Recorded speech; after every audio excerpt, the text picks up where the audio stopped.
నమస్తే. ఈరోజు రాష్ట్ర వ్యాప్తంగా ఏదైతే ఆర్టీసీకి సంబంధించిన కార్మికులు కావచ్చు సమ్మెనైతే నిర్వహిస్తూ ఉన్నారు. సో ప్రధానంగా రాష్ట్రంలో ఉన్న అన్ని ఆర్టీసీకి సంబంధించిన డ్రైవర్లు కావచ్చు, కండక్టర్లు కావచ్చు, అందరూ బంద్నైతే పిలుపునియడం జరిగింది.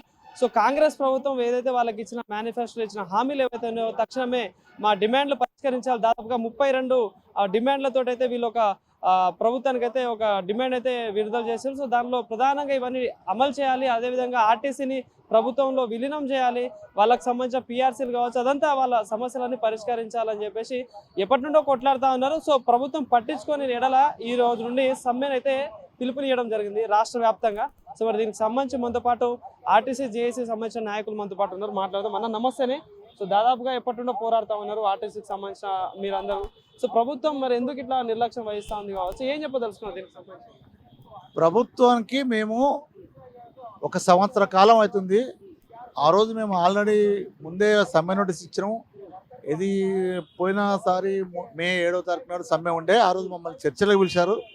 గౌరవ రవాణా శాఖ మంత్రి పొన్నం ప్రభాకర్ గారు పిలిచి మమ్మల్ని కూకుండా పెట్టి చర్చించి అన్ని విషయాలు తెలుసుకొని మీ చర్చలన్నీ, మీ సమస్యలన్నీ మేము సానుకూలంగానే ఉన్నాం, వాటిని మేము ఇచ్చేస్తాం.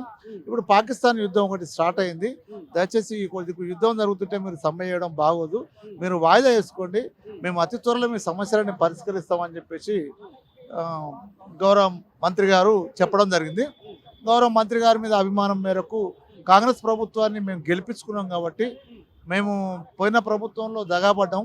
కాంగ్రెస్ ప్రభుత్వం రావాలి, మాకు అన్నీ అనుకూలంగా ఉంటుందని ఆశతో గెలిపించుకున్నాం. ఆ నమ్మకంతో కాంగ్రెస్ పార్టీ మాది అనే నమ్మకంతో మేము వాళ్ళు చెప్పిన మాట మీద నిలబడి సరే అని వాయిదా వేసుకున్నాం. వాయిదా వేసుకొని ఇప్పటికీ 9 నెలలు అవుతుంది. అయినా వాళ్ళు పట్టించుకోకపోవడం వల్ల మళ్ళీ వాళ్ళ సమ్మె నోటీస్ చేయడం జరిగింది. మళ్ళీ నిన్న చర్చలకు పిలవడం జరిగింది.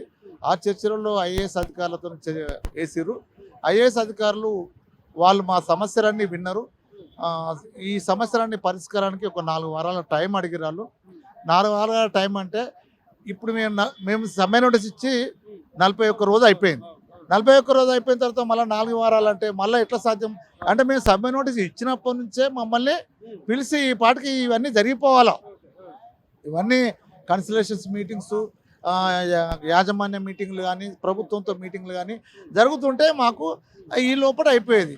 లాస్ట్ లేపటికి మా టైం అయిపోతుంది సందర్భంగా ఆ మీటింగ్ పెట్టి మమ్మల్ని ఇబ్బందుల పాలు చేసి ఇది మాకు 4 వారాల టైం కావాలని వాళ్ళు అడగడం ధర్మంగా లేదు. నేను ప్రభుత్వానికి ఇప్పటికైనా రిక్వెస్ట్ చేస్తున్నాం. మాకు సమ్మె చేయాలన్న ఉద్దేశం లేదు, మమ్మల్ని ప్రభుత్వాన్ని ఇబ్బంది పెట్టాలన్న ఉద్దేశం కూడా మాకు లేదు. మా కోరికలు సానుకూలం అనే విషయం మీకు తెలుసు. మీరు మీ అక్షరాల్లో మీరు ఒప్పుకున్నాయే, మీరు మేనిఫెస్టోలో పెట్టినాయే, ఆ కోరికలే మేము అడుగుతున్నాం తప్ప మేము ఏం అడగట్లేదు. కాబట్టి మీరు దయచేసి మా మీద పెద్ద మనసు చేసుకొని మమ్మల్ని మీరు కుటుంబ సభ్యులు అంటున్నారు కాబట్టి మమ్మల్ని కుటుంబ సభ్యులుగా భావిస్తున్నందుకు మీకు ధన్యవాదాలు తెలియజేస్తున్నాం. ఆ విధంగానే భావించి మమ్మల్ని సంతోషపెడతారని, మా సమస్యలు పరిష్కరించి ప్రభుత్వం పిలిచి మళ్ళీ చర్చించి సమస్యలు పరిష్కరించి మమ్మల్ని ఇచ్చేస్తారని చెప్పేసి కోరుకుంటున్నాం.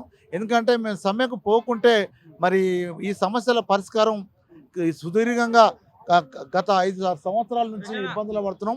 కాబట్టి ప్రభుత్వం మా మీద దయదలిసి మేము గౌరవ ముఖ్యమంత్రి గారికి ప్రభాకర్ గారు ఏమంటా ఉన్నారంటే, పొన్నం ప్రభాకర్ గారు సమ్మెలు చేస్తే పరిష్కారం కాదు, మేము ఎప్పటికే 4గురితోని కమిటీ చేసినాం, సో కొంత సమయం వస్తే దీనికి పరిష్కారం దొరుకుతుందని చెప్పేసి అడుగుతా ఉన్నారు. సో ఏం చెప్తారు?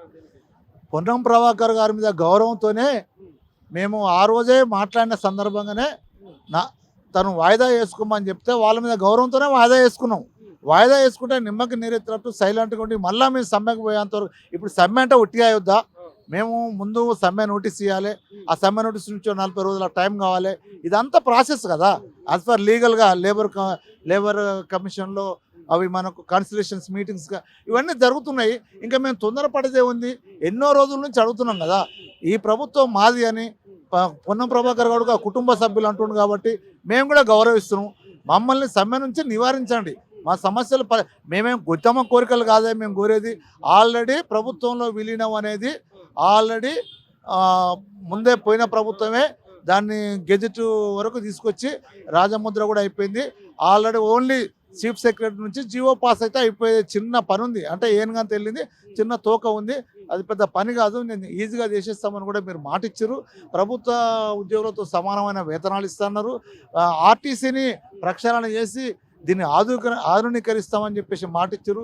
ఏ ఒక్క పని చేయకపోవడం వల్ల తప్పని పరిస్థితుల్లో మేము సమ్మెకు దిగాల్సి వచ్చింది. మేము ఇప్పటికైనా ప్రభుత్వాన్ని రిక్వెస్ట్ చేస్తున్నాం, దయచేసి మమ్మల్ని సమ్మె నుంచి నివారించి మమ్మల్ని మా కోరికలు తీర్చి మమ్మల్ని మళ్ళీ డ్యూటీల్లో చేపిస్తారని చెప్పేసి ప్రభుత్వాన్ని రిక్వెస్ట్ చేస్తున్నాం మా తరఫున.